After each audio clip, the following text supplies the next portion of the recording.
So this story, quite appropriate for today, I think. It's on the 12 blind monks. Have you heard of this? It's an excellent story. It's a very old story. And it'll be paraphrased and retrofit for today.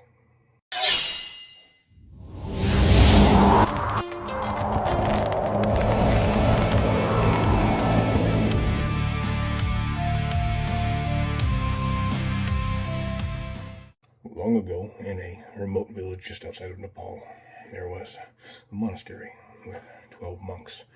All of these monks were blind, and this monastery specifically would take in the adolescents of the area that had impairments, and all of them that were living there amongst the 12 were blind and only could rely on their senses of hearing, of scent, of the tasting of their food, and the physical senses that were, well, not their eyesight. They were raised together and got really good at communicating back and forth about what needed to be done amongst their chores and everything that they would do that day in and day out. Meditation and chores and cooking, they shared all the responsibilities.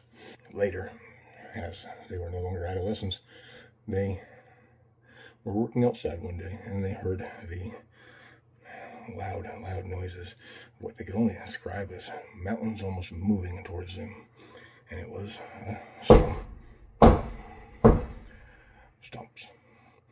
stomps repetitively, heading their direction, stepping right up and outside of their front gate.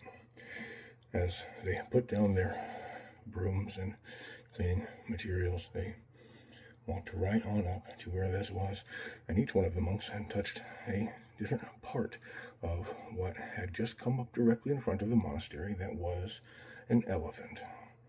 They had never seen an elephant because they were blind, and they've never even heard of anything happening in that area. It was just something that was strolling through one day.